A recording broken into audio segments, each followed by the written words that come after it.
নারী নাই, পুরুষ নাই, ছোট নাই, বড় নাই, সবাই।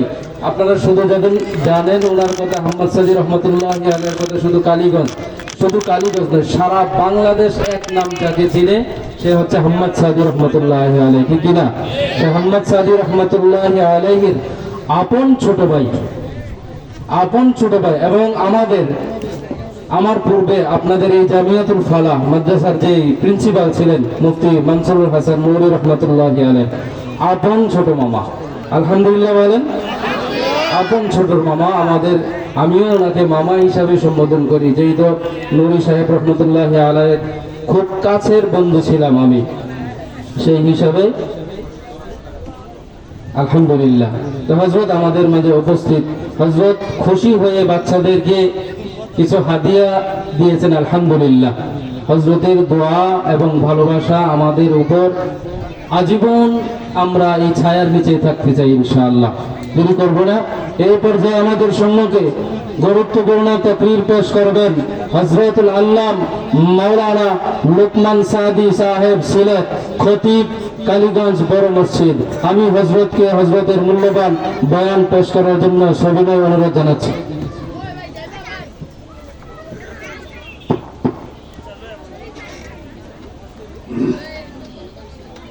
السلام عليكم ورحمة الله وبركاته.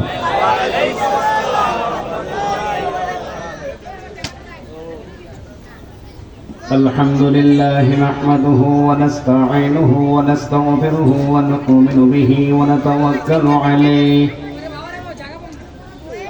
ونعوذ بالله من شرور أنفسنا ومن سيئات أعمالنا. من يهده الله فلا مضل له ومن يضلله فلا هادي له.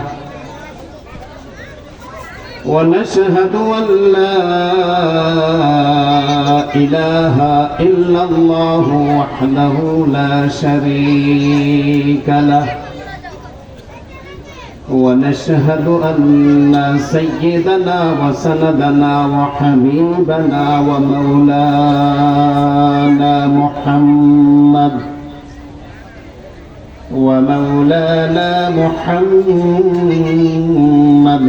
عبده ورسوله الذي أرسل إلى الناس كافة بشيرا ونذيرا وداعيا إلى الله بإذنه وسراجا منيرا. أما بعد فأعوذ بالله من الشيطان الرجيم. بسم الله الرحمن الرحيم. يا أيها الناس إنا خلقناكم من ذكر وأنثى وجعلناكم شعوبا وقبائل لتعارفوا. إن أكرمكم عند الله أتقاكم. إن الله عليم خبير.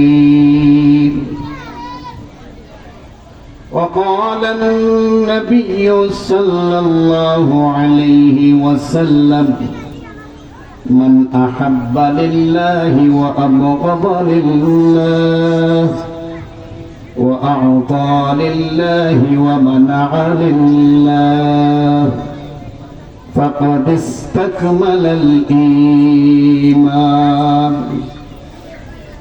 أو كما قال النبي صلى الله عليه وسلم. بارك الله لنا ولكم في القرآن العظيم ونفعنا وإياكم بالآيات والذكر الحكيم. اللهم صل على محمد وعلى آل محمد كما صليت على إبراهيم وعلى آل إبراهيم إنك حميد مجيد.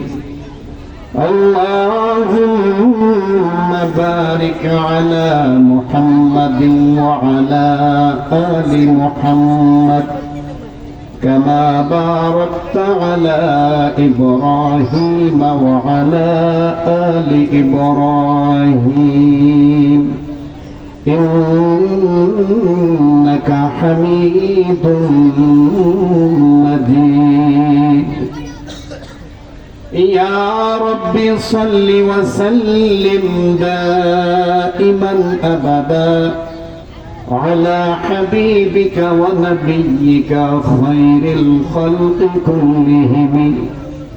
भेज ऐ रब मेरे दुरूद सलाम बरगुज़ीदा नबी पर अपने मुदाम बलगल उला बिकमालिही कशफत दुजा बिजमालिही हसनत जमीउ खिसालिही सल्लु अलैहि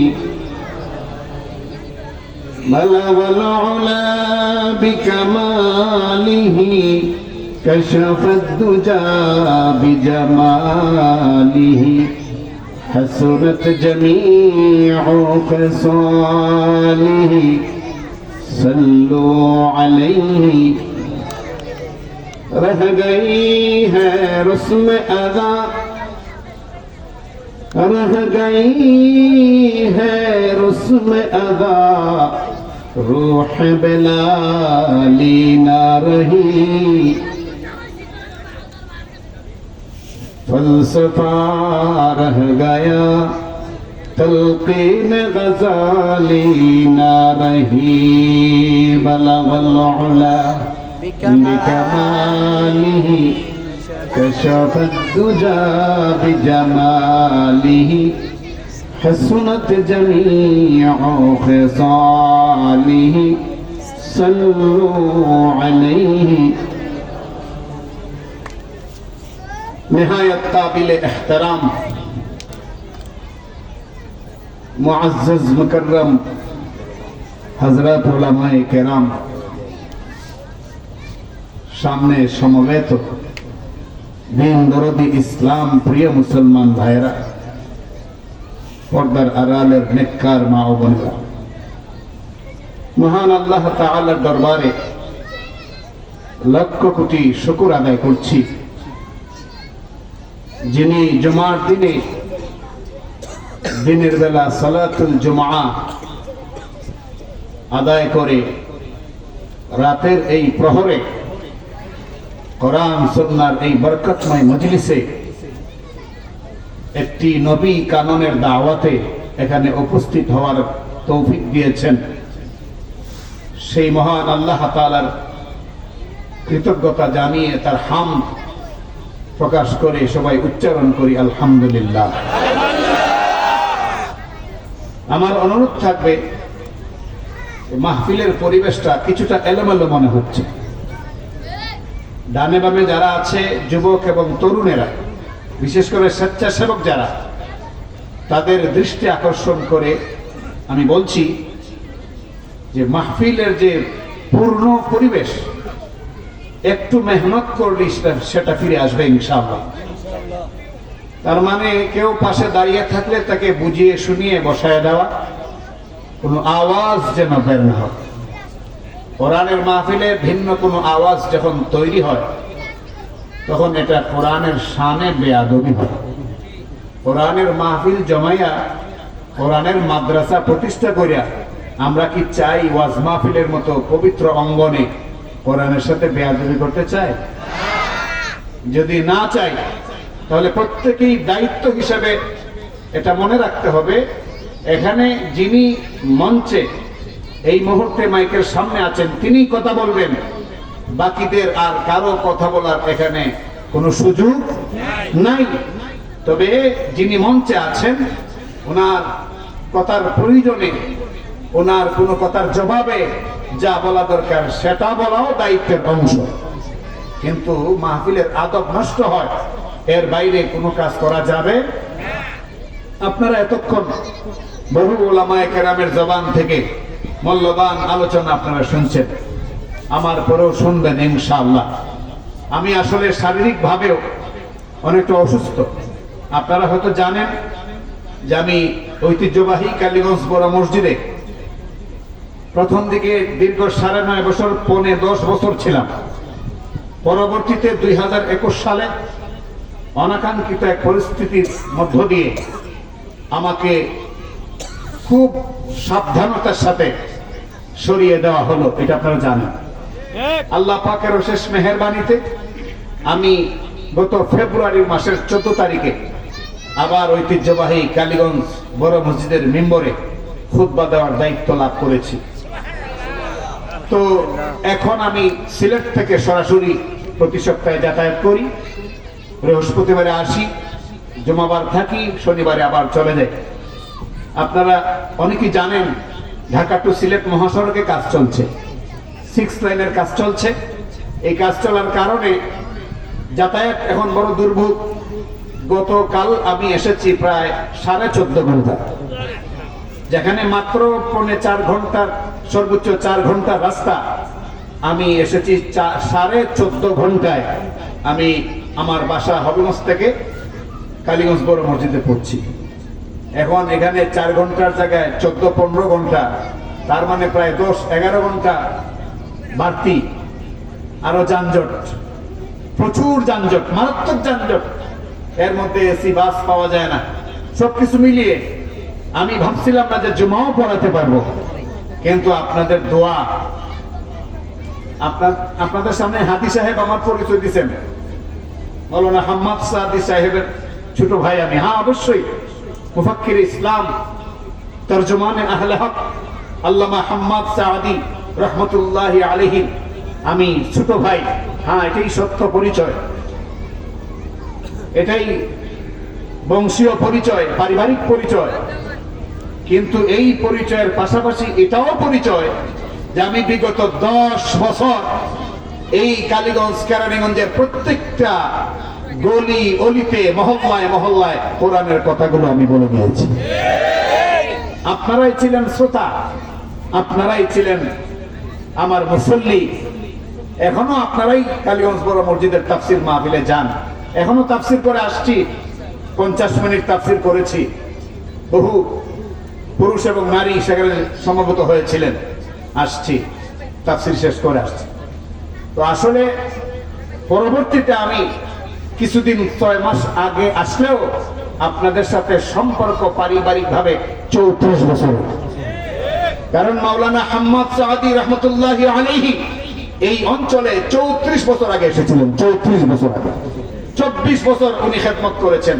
10 বছর আগে আমি খেদমত করেছি, আর এখন আবার 6 মাস চলছে। অতএব 34 বছরের এই যে মহব্বত আর ভালোবাসা, এতে করে নতুন পরিচয় আর পরিচিত হওয়ার কোনো প্রয়োজন নাই। আমার আগে বয়ান করেছেন আমার ভাগিনা মুফতি মানসুরুল হাসান নুরি, যিনি আপনাদের মসজিদে খতিব ছিলেন, মাদ্রাসার মুহতামিম ছিলেন। ওনার খুব কাছের মানুষ, বন্ধু মানুষ, যিনি আমাকেও খুব সম্মান দেন। তিনিও মামাই ডাকেন আমাকে। হাদি সাহেব যেরকম মামা ডাকেন, উনিও মামা ডাকেন। হযরত মাওলানা মুফতি সাঈদ আহমদ কলরবের অন্যতম ব্যক্তিত্ব বয়ান করে গেছেন। আমার পরে বরিশালের ঐতিহ্যবাহী জাগুয়া ইউনিয়নের সম্মানিত চেয়ারম্যান, তিনিও বয়সে আমার অনেক জুনিয়র। আমি ওনার চাইতে মিনিমাম 10 বছরের বেশি হব বড়। উনিও আসতেছেন, গুরুত্বপূর্ণ বয়ান পেশ করবেন। আমার এই অসুস্থ শরীর নিয়ে আমি খুব লম্বা দীর্ঘ আলোচনা করব না ইনশাআল্লাহ।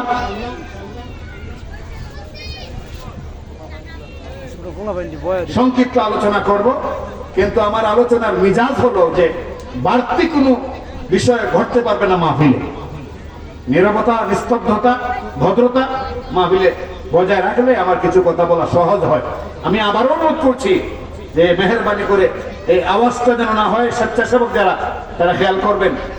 আর কোরআনের মাহফিল চলা অবস্থায় জায়গা থাকা সত্ত্বেও বাইরে দাঁড়িয়ে থাকা, এটা আদবের খেলাফ। মাহফিল কইরা যদি আদবের খেলাফ কাজ হয়, এমন মাহফিল করার কোন দরকার আছে? এজন্য আমি অনুরোধ করব, আশেপাশে যারা দাঁড়িয়ে আছি তারা যদি বসে যায়, পরিবেশটা সুন্দর হয়, কথা বলার মনোভাবটাও বৃদ্ধি হয়, আর কোরআন সুন্নাহর এই কথাগুলো খুব সহজে বলা যায়। আল্লাহ আমাদের সকলকে তৌফিক দান করুন।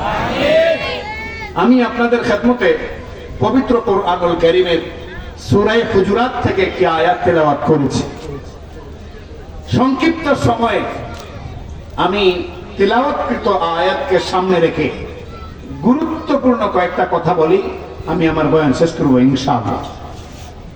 যে আয়াতটি তেলাওয়াত করেছি, এই আয়াতটি সূরা হুজুরাতের 13 নম্বর আয়াত। মূলত এই আয়াতের স্লোগান হলো বৈষম্য বিরোধী। কি বিরোধী? আরো জোরে বলেন না, কি বিরোধী? ভুলে গেলেন কে তো তাড়াতাড়ি বেচারা রে। হ্যাঁ, এত কিছু করলো, আপনারা এখন বছর ঘুরতে না ঘুরতে ভুলে গেছেন না স্লোগান। এই আয়াতের প্রতিবাদ্য বিষয় বৈষম্য বিরোধী। কোন বৈষম্য করা যাবে না। মানুষে মানুষে কোনো বৈষম্য থাকবে, এক মানুষের উপরে আরেক মানুষের কোনো প্রভুত্ব থাকতে পারবে না। তবে হ্যাঁ, অবশ্যই কিছু মানুষের উপর অপর কিছু মানুষের সম্মান থাকবে, মর্যাদা থাকবে, সেটা বৈষম্যের কারণে নয়, সেটি হলো আল্লাহর উপরে তাকওয়া তথা আল্লাহর প্রতি বিশ্বাস আর ভয়ের কারণে। তো বুঝতে পারছেন আয়াতটার বিষয়টা কি হবে, খুবই গুরুত্বপূর্ণ। আমার অনুরোধ, একটু বসেন। আমার আগেও মাশাআল্লাহ গজল শুনছেন, সাংস্কৃতিক অংশ অনেকটাই শুনছেন, কিছু মজাও পাইছেন। আমার পরে যিনি আসতেছেন তিনিও ভালো গজল গাইতে পারেন, আলোচনা অনেক সুন্দর। মাঝখানে এই ভাঙা গলায় ও সুন্দর কণ্ঠে না হয় কয়েকটা গুরুত্বপূর্ণ কথা আমি বলে যাই। শুনতে রাজি আছেননি? ইনশাআল্লাহ। দেখি কে কে রাজি না। হুশ ঠিক আছে আপনাদের সকলে? কে কে রাজি? আল্লাহু আকবার। নারায়ে তাকবীর। আল্লাহু আকবার। এইভাবে তাকবীর দিলে হবে। নারায়ে তাকবীর। আল্লাহু আকবার। নারায়ে তাকবীর। আল্লাহু আকবার। হাত নামান। আসলে আলোচনা কি করব, আপনাদের মাহফিলের উদ্দেশ্যে যখন বের হচ্ছিলাম মসজিদ থেকে, তখন এই বুকের মধ্যে একটা মুচড় মারলো।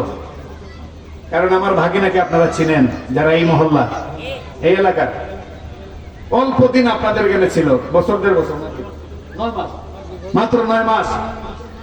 এবং আমার সাথে পরামর্শ না করে আসার কারণে এখানে আসার পরে আমার এখানে যায় নাই, ভয়ে যায় নাই যে মামার এখানে যাবো, মামা কি বলবে না বলবে।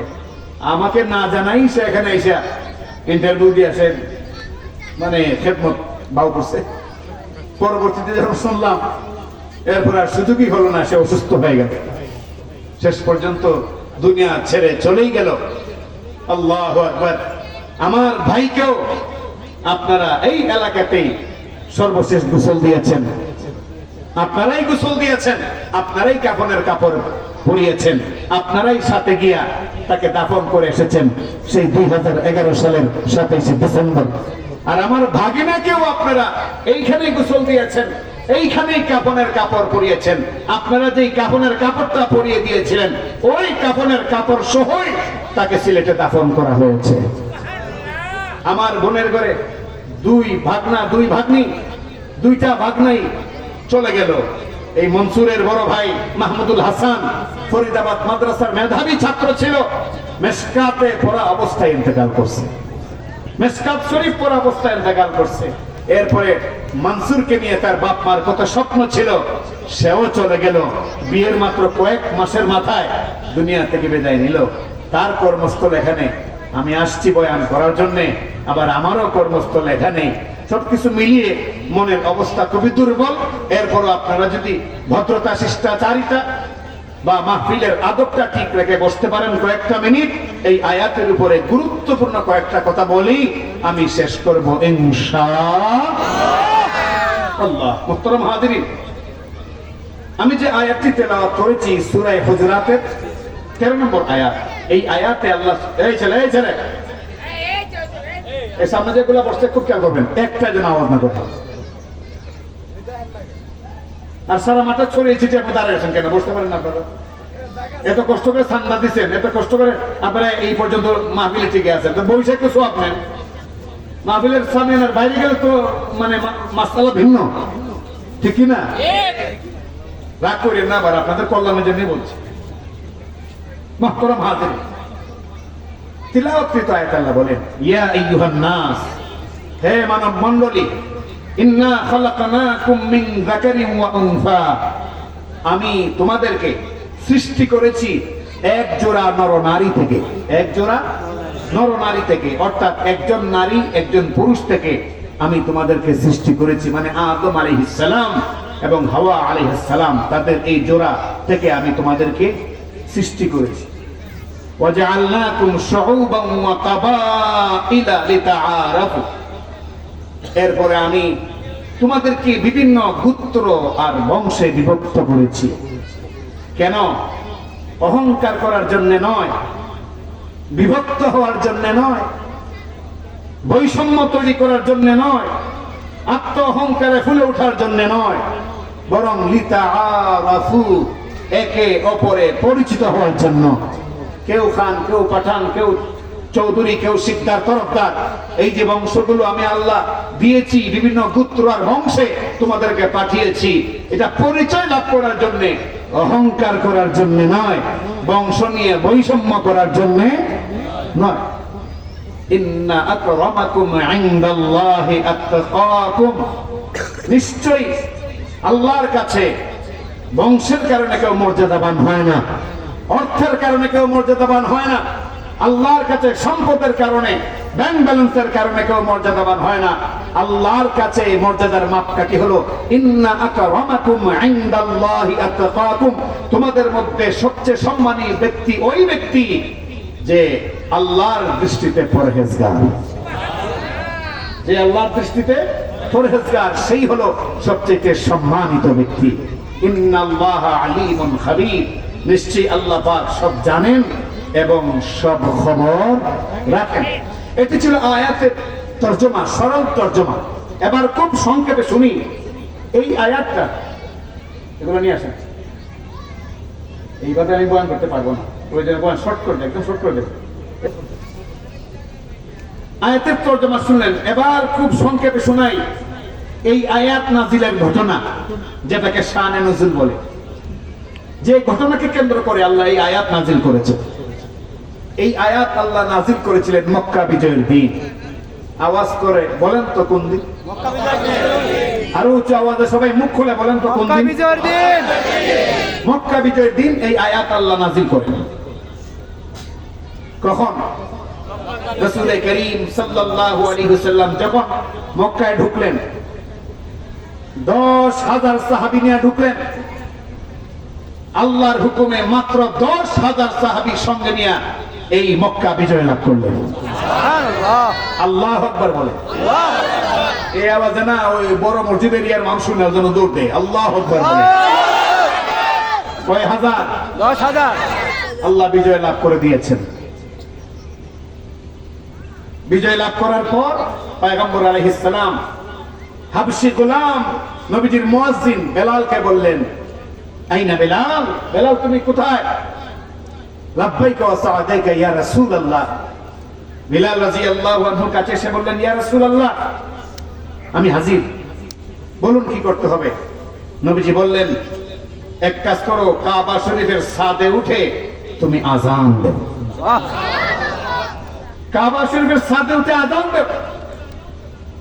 হিজরতের আগে আযান দেওয়ার সুযোগ হয় নাই, কাফেররা দেয় নাই সরাসরি কাবায় আযান দেওয়া। আজকে সুযোগ এসেছে, মক্কার বিজয় পতাকা আমাদের হাতে আল্লাহ দিয়েছেন, অতএব তুমি কাবার ছাদে উঠে উঁচু কণ্ঠে বুলন্দ আওয়াজে আল্লাহু আকবার বলো। বেলালকে ঘোষণা দিলেন, বেলাল ছাদে উঠলেন, আযান দিলেন। এইদিকে নবীজিকে প্রতিরোধ করার জন্য মক্কায় বড় বড় লিডাররা যারা নবীজির দুশমন ছিল, এরা খুব চেষ্টা করছে প্রতিরোধ করার, কিন্তু যখন দেখছে প্রতিরোধ করলে আর চাপার দাঁত থাকবে না, তখন তারা নীরব হয়ে গেছে। একটা ঘরে লিডাররা একত্রিত হয়ে দরজা ভিতর দিকে আটকাইয়া ইয়া নফসি ইয়া নফসি। কেমনে ইয়া নফসি ইয়া নফসি করে বুঝছেন নি আপনারা? কিছুদিন আগেও তো দেখছেন এই দেশে কি অবস্থা। আওয়াজ করে বলুন ঠিক কিনা? ইয়া নফসি ইয়া নফসি করতে শুরু করছে। প্রতিরোধ করবে দূরের কথা, ভয় পায় ঘর থেকে বেরিয়ে হয় না। এদের মধ্যে 4 জন লিডার ছিল ভয়ঙ্কর। আবু সুফিয়ান, হারিস ইবনে হিশাম, আব্বাদ ইবনে উসাইদ আর সুহাইল ইবনে আমর। এই 4টা ছিল পান্ডা নেতা। কি নেতা? পান্ডা নেতা। এরা ওই অন্যান্য লিডারদের সাথে ছিল। হযরত বেলাল আযান দিচ্ছেন। মানুষটা কালো, দেখতেও সুন্দর, জিহ্বা কাটা।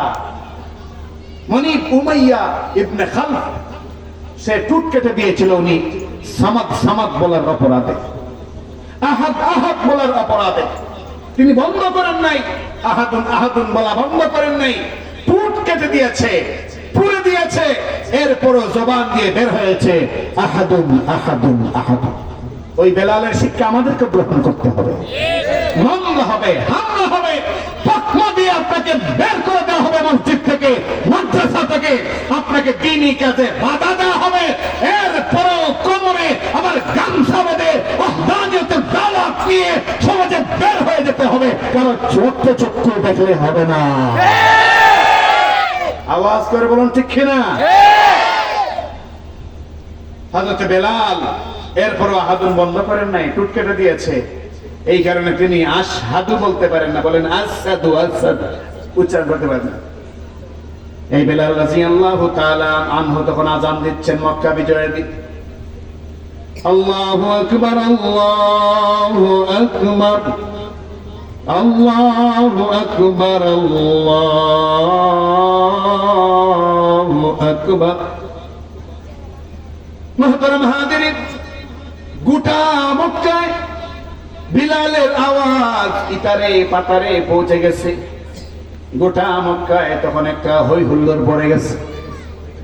মুহতারাম হাজিরিন, কিতাবের মধ্যে লেখে বেলাল মক্কা বিজয়ের দিন যখন আযান দিচ্ছেন, তখন অনুভব হচ্ছে আকাশের পাখিরা পর্যন্ত খুশি প্রকাশ করেছে। অনুভব হচ্ছে যেন পাহাড়ের পাথরগুলো পর্যন্ত শুকরিয়া আদায় করছে। বেলাল যখন আযান দিয়েছিলেন মক্কা বিজয়ের দিন, কিতাবের মধ্যে আছে মক্কার বড় বড় খেজুর বাগানের খেজুর বৃক্ষগুলো পর্যন্ত আনন্দে দুলেছে। আল্লাহু আকবার। বেলাল আযান দিয়েছে। পূর্ণ আযান যখন শেষ করলেন, ওই যে 4 পান্ডা নেতার কথা বললাম, কি নেতা? হ্যাঁ, কইতে কি নেতা? তাহলে ডাইরেক্ট এখন গুন্ডা নেতা। কি নেতা? আরো যখন পান্ডা আর গুন্ডা, পান্ডা আর গুন্ডা। আর এই দেশের মানুষ কোন পান্ডা আর গুন্ডা নেতা হিসেবে দেখতে চায় না। কিছু মানুষের ঠিক কয়, বাকিরা কয় মজা ওই লাগে। বাকিরা কি কয়? মজা এই লাগে। এটা একটু আমাদের থেকে সরাই দেন, পরে দিয়ে না, বলবো না আমি দেওয়ার জন্য। ঠিক আছে, গুড। মুহতারাম হাজিরিন, ওই যে পান্ডা নেতা 4 জন, আবু সুফিয়ান, আব্বাদ ইবনে উসাইদ, হারিস ইবনে হিশাম, সুহাইল ইবনে আমর, এদের কানে যখন বিলালের আযান পৌঁছলো, এরা কোন অবস্থায় আছে? বীর পুরুষের মতো দরজা খুলে ঘরের বারান্দায় বসে আছে, বা উঠানে আছে, না ঘরের ভিতরে? ভিতরে। সাহসের সাথে না ভয়ের সাথে? ভয়ের সাথে। ভয়ের সাথে। মাইনকা চিপায় পড়লে বোঝা যায় কার সাহস কত দূর আছে। আর ওদের এখন ঠিক কিনা? মাইনকা চিপায় পড়লে দেখা যায় কার সাহস কত দূর আছে।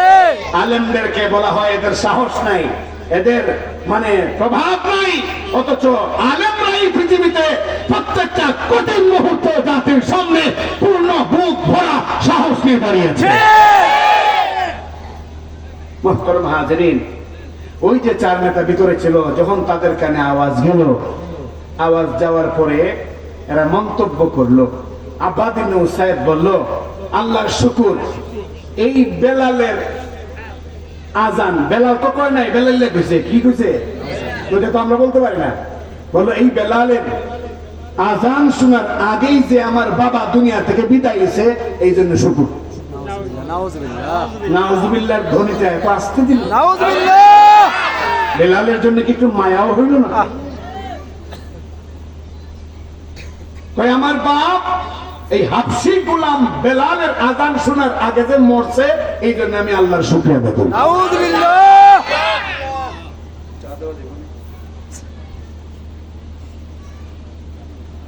এই বক্তব্য দিল আব্বাদ ইবনে উসাইদ। আর হারিস ইবনে হিশাম বলল, মুহাম্মদ সাল্লাল্লাহু আলাইহি ওয়াসাল্লাম কি এই কালো কাক, নাউজুবিল্লাহ, কালো কাওয়া ছাড়া কি আর কেউ পাইলো না? বিবেক যদি বলে নাউজুবিল্লাহ বলা দরকার, তাহলে আল্লাহর ওয়াস্তে মুখটা বন্ধ রেখে বলল এই কালো কাওয়াটা ছাড়া কেন মুয়াজ্জিন কেউ পাইলো না মুহাম্মদ? আর সুহাইল ইবনে আমর বলল, এই দিন বেশি দিন থাকতো না, দিন আবার আমরা আইব, দিন আবারও আমরা আইব। আর আবু সুফিয়ান কয়, আপনারা হয়তো জানেন আবু সুফিয়ান তখনও কিন্তু নবীজির শ্বশুর ছিল। কি ছিল? শ্বশুর ছিল। তার এক মেয়েকে নবীজি বিবাহ করছিলেন। আবু সুফিয়ান বলল, না আমি কিছু বলবো না, কারণ আমি বললে আসমানের মালিক মুহাম্মদ সাল্লাল্লাহু আলাইহি ওয়াসাল্লামের কাছে পৌঁছাই দিবে খবর। এমনি বিপদে আছি, ঘরে দরজা আটকাইয়া বসে রয়েছি, যদি উনি খবর জানেন যে আমি মন্তব্য করছি, তাহলে আমারে রাখবেন না, আমি কোনো কথা বলবো না। আমি জিজ্ঞেস করি, আবু সুফিয়ান যদিও কিছু কয় নাই, যাই কইছে এর বাকি তিনজনে যা কইছে কেউ না শুনলেও একজন শুনছেন কিনা? উঁচু আওয়াজে গলা ছাইরা বলেন তো তিনি কে? আরো জোরে বলেন তিনি কে? আল্লাহ শুনছেন। এরা যে কাওয়া কইছে, তারপরে গোলাম বলছে, আর এই লোক সারা কি মুয়াজ্জিন পাইল না, এগুলো বলছে সব। অর্থাৎ বিলাল রাদিয়াল্লাহু আনহুকে ক্রিটিসাইজ করে এরা যে কথাটা বলছে, আল্লাহ সব শুনছেন, আল্লাহ সব শুনছেন। ঠিক এই মুহূর্তে জিব্রাইলকে এই 13 নম্বর আয়াত সূরা হুজুরাতে জিব্রাইলের হাতে দিয়ে বলছেন, যাও এই আয়াত আমার হাবিবের কাছে গিয়ে বলো, গিয়ে পৌঁছায় দাও, আর পরিষ্কার এই ঘোষণা দিয়ে দাও যে আজকে বেলাল হাবশী গোলাম হওয়ার কারণে, কালো হওয়ার কারণে, আর সে গরিব হওয়ার কারণে তাকে ক্রিটিসাইজ করে ওরা বলছে, এই কথাগুলো বলছে, আসলে সম্মানের মাপকাঠি বংশ নয়, মর্যাদা নয়, সম্মানের মাপকাঠি টাকা পয়সা নয়, বরং সম্মানের মাপকাঠি হলো তাকওয়া পরহেজগারি। বেলাল গোলাম হতে পারে, বেলালের টাকা থাকতে না পারে, বেলালের ইজ্জত থাকতে না পারে, কিন্তু আমি আল্লাহর কাছে বেলালের সম্মান এত বেশি, আমি আল্লাহর কাছে বেলালের ইজ্জত এত বেশি যে আমি আমার সর্বশ্রেষ্ঠ পয়গম্বরের মুয়াজ্জিন বানাইছি। অতএব বেলালকে ক্রিটিসাইজ করছে, আমি তার জবাবে এই আয়াত নাজিল করছি। তখন আল্লাহ এই আয়াত নাজিল করে মুফাসসিরিনে কেরাম বলেন, এই আয়াতের মধ্যে আল্লাহ মৌলিক 3টা সত্য কথা তুলে ধরছেন। কয়টা? 3টা। এক নাম্বার, যে দুনিয়ার যত মানুষ, যে যত ধনী হোক আর গরিবই হোক, সবাই দুনিয়ার সকল মানুষ কিন্তু সৃষ্টির উৎস এক। সৃষ্টির উৎস এক। আদম আলাইহিস সালাম মাটির তৈরি, বস দুনিয়ার সমস্ত মানুষও কিসের তৈরি? মাটির তৈরি। এটা এক নাম্বার মৌলিক সত্য কথা। অতএব অহংকার করার কোন সুযোগ নাই। তুমি কিসের অহংকার করো? তোমার শরীরে যে মাটি আছে, যাকে নিয়ে অহংকার করছো তার শরীরও সেই মাটি, ঠিক কিনা? তোমার শরীর থেকে যে রক্ত বের হবে, তোমার কাজের বুয়া তোমার বাসায় যে আছে, তার শরীর থেকে কি সোনা বের হবে, রূপা বের হবে, না রক্তই বের হবে? তোমার রক্তের কালার যেমন রেড, লাল, ঠিক অনুরূপ ভাবে তোমার কাজের যে কর্মচারী, তার গায়ের রক্ত কি সাদা না লাল? তো প্রথম কথা আল্লাহ বলছেন এই আয়াতে, যে সমস্ত মানুষের সৃষ্টির উৎস এক না ভিন্ন? এক। 2 নম্বর কথা বলছেন যে আল্লাহ সুবহানাহু ওয়া তাআলা যে বংশ মর্যাদা দিবেন, গোত্র দিবেন, এগুলো অহংকার করার জন্য নয়, পরস্পরে পরিচিত হওয়ার জন্য। কেউ চৌধুরী, কেউ সৈয়দ, কেউ পাঠান, কেউ খান, কেউ তরফদার, কেউ শিকদার। এই বয়সগুলো কেন? অহংকার করার জন্য না পরিচয় লাভ করার জন্য? কারো বাড়ি কালীগঞ্জে, কারো বাড়ি হবিগঞ্জে, কারো বাড়ি সিরাজগঞ্জে, হ্যাঁ, কারো বাড়ি পাবনায়, কারো বাড়ি সাভারে, কারো বাড়ি মুন্সিগঞ্জে। এই যে বিভিন্ন জায়গায় আল্লাহ বাড়ি গড়িয়া পরিচয় দিচ্ছেন, অহংকার করার জন্য না যে আমার বাড়ি কালীগঞ্জ, কালীগঞ্জে হুজুর আপনি ইমামতি করবেন, সাবধান, তেরিমেরি করবেন, হ্যাঁ বালাম, এইরকম সুটুলুকি করার জন্য না। এগুলো আল্লাহ পরিচয়ের জন্য দিচ্ছেন। 2 নম্বর কথা।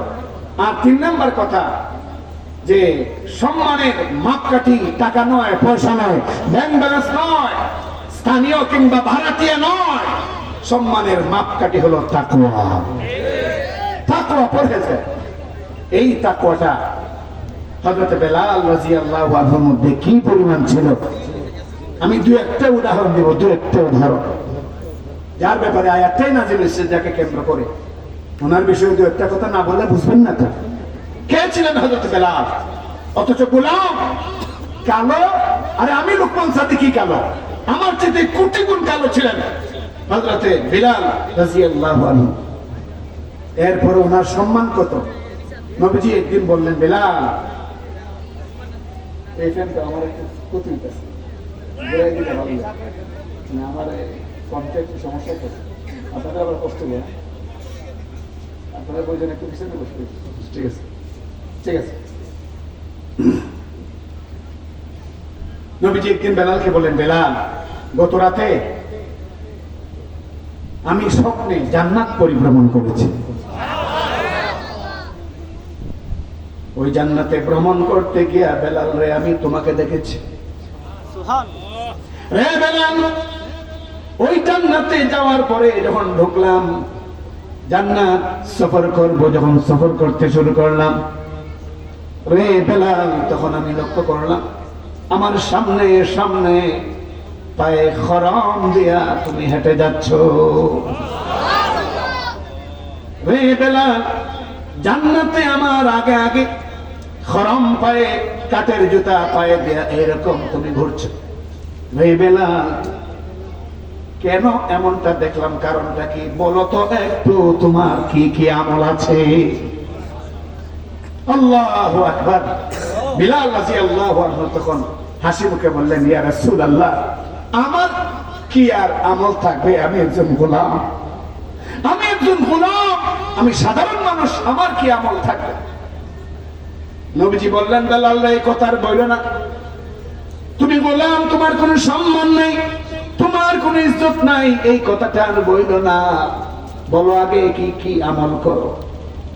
হযরত বেলাল বললেন, ইয়া রাসূলুল্লাহ, তেমন কোন আমল তো নাই, একটা আমল আমার হৃদয়ের মধ্যে দাগ কাটে। সেটা কি? ইয়া রাসূলুল্লাহ, যখন আমি ওযু করি সাথে সাথে 2 রাকাত নামাজ পড়ি, যতবার ওযু করি ততবারই তাহিয়াতুল ওযু 2 রাকাত নামাজ পড়ি। আমার জানি না কেন এত ভালো লাগে, আমার জানা মতে কখনো এমন হয় নাই ওযু করেছি আর নামাজ পড়ি নাই, এমনটা হয় নাই।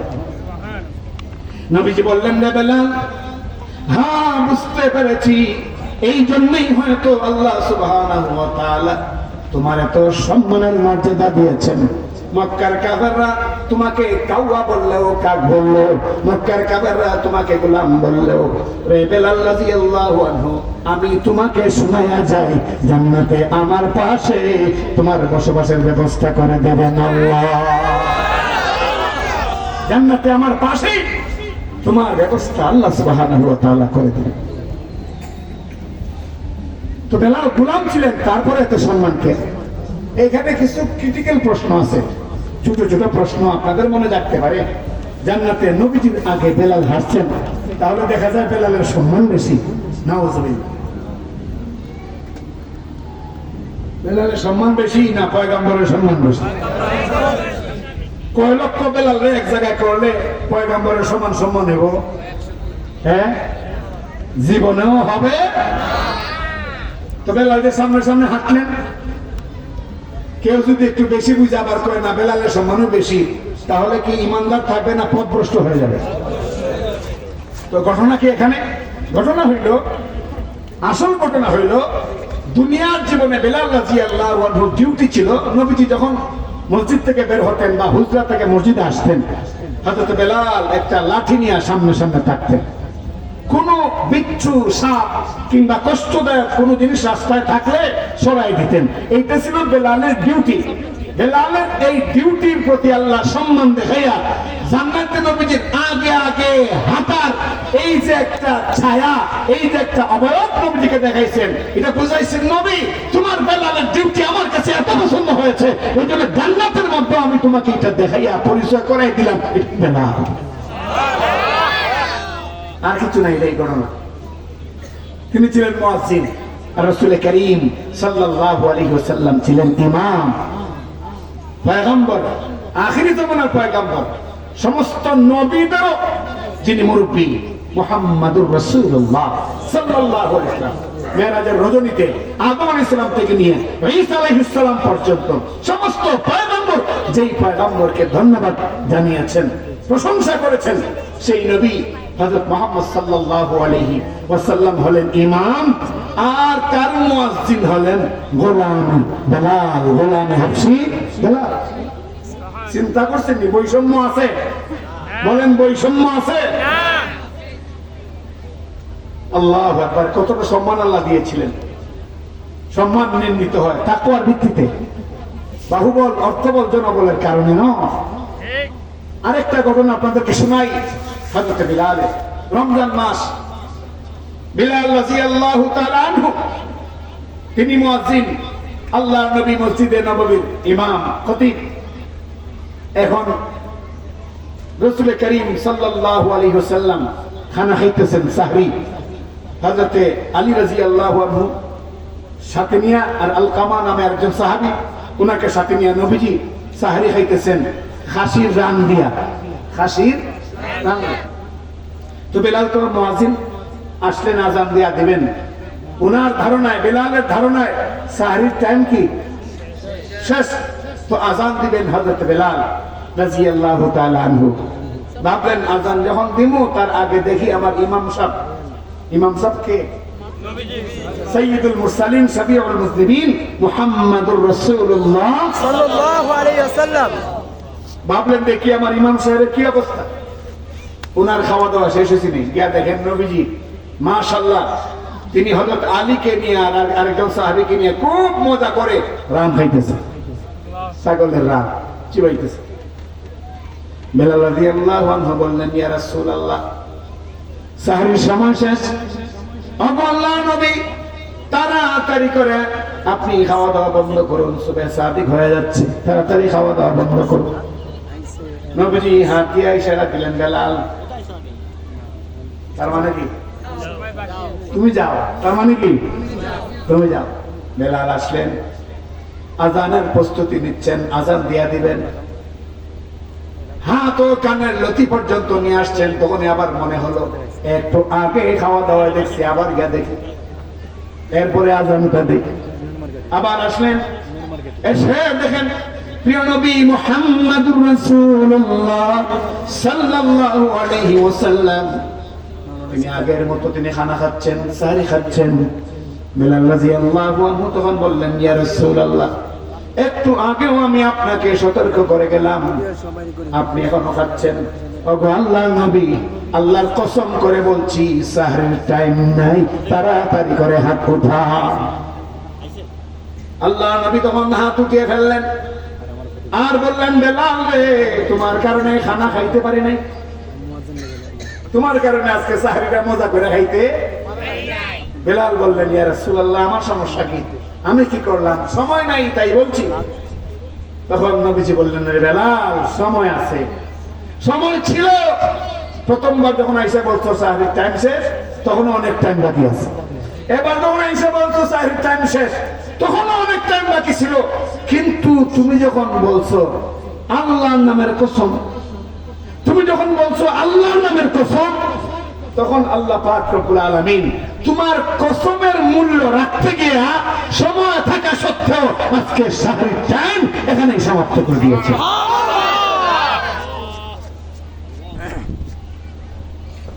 এই সম্মানটা বেলাল পাইছেন বড় লোক হওয়ার কারণে, 8টা-10টা লঞ্চের মালিক হওয়ার কারণে, 5টা-7টা বাড়ির মালিক হওয়ার কারণে, চান্দাবাজ হওয়ার কারণে। কিসের কারণে? কিসের কারণে? তাকওয়ার কারণে। ইন্না আকরামাকুম ইনদাল্লাহি আতকাকুম। আল্লাহ কি বলছেন? তোমাদের মধ্যে সবচেয়ে উত্তম, সর্বোৎকৃষ্ট ওই ব্যক্তি, সবচেয়ে দামি ওই ব্যক্তি, সবচেয়ে সুপার গ্র্যান্ড ম্যান হলো ওই ব্যক্তি যার অন্তরে আল্লাহর ভয় আছে। যার অন্তরে আল্লাহর ভয়। তাকওয়া কারে কয়? খুব সংক্ষেপ করে বলছি, চেয়ারম্যান সাহেব আসলেই মাইক ছেড়ে দেব ইনশাআল্লাহ। মুহতারাম হাজিরিন, তাকওয়া কাকে বলে? তাকওয়া কোন জিনিসের নাম? তাকওয়া শব্দের অনেকগুলো অর্থ, এর মধ্যে সর্বপ্রধান অর্থ হলো বেঁচে থাকা। আর হেলথ করে না, বেঁচে থাকা। তাকওয়া শব্দের অর্থ কি? বেঁচে থাকা। কি থেকে বেঁচে থাকা? গুনাহ থেকে বেঁচে থাকা। সগীরা কবিরা গুনাহ থেকে বেঁচে থাকা, এটা হলো তাকওয়ার অর্থ। গুনাহ থেকে বেঁচে থাকা।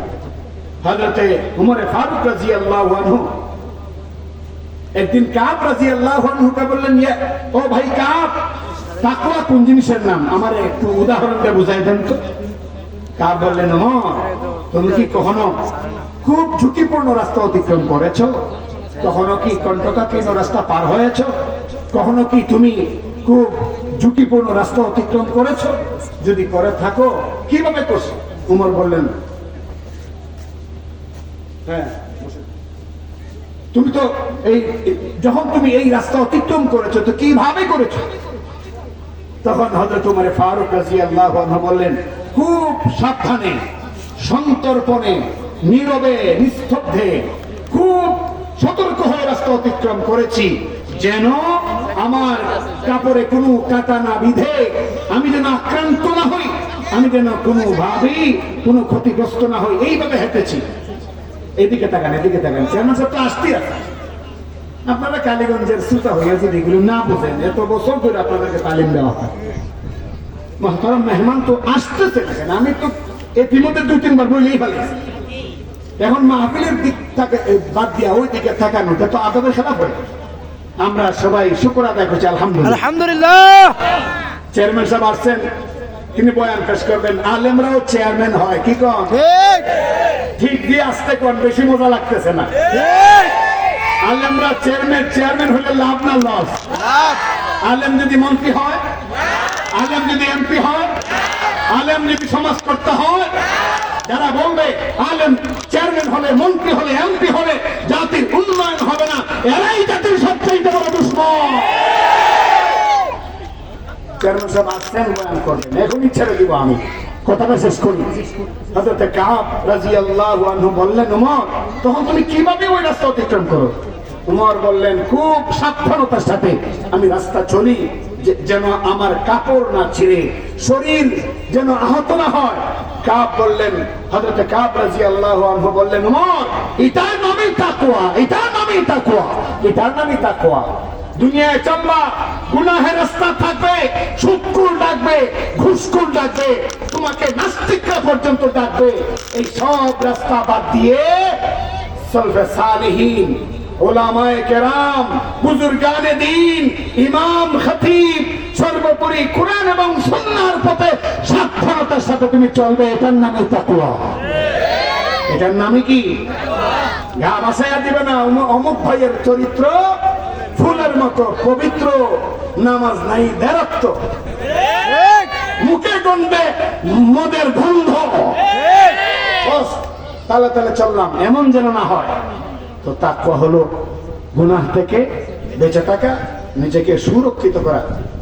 বন্ধুরা আমার, আমি আগে বলছি, কিছুটা অসুস্থ, আবার তাফসীরও করে আসছি।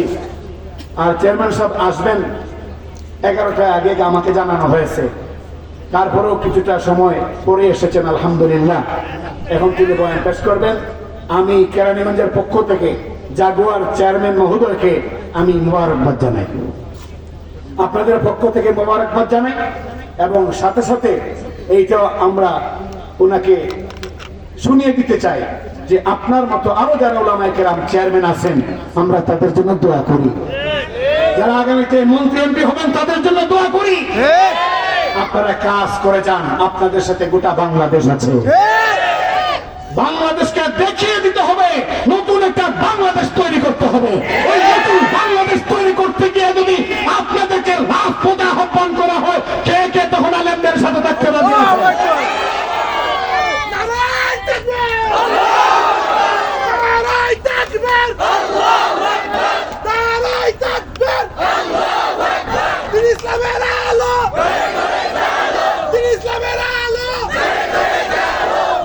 আমার ভাগিনা মুফতি মানসুরুল হাসান নূরি রহমতুল্লাহি আলাইহির জন্য আপনাদের কাছে দোয়া চাই, আল্লাহ যেন তাকে জান্নাতুল ফেরদাউসের বাসিন্দা বানায়। আমিন ওয়া আখিরু দাওয়ানা আনিল হামদুলিল্লাহি রাব্বিল আলামিন।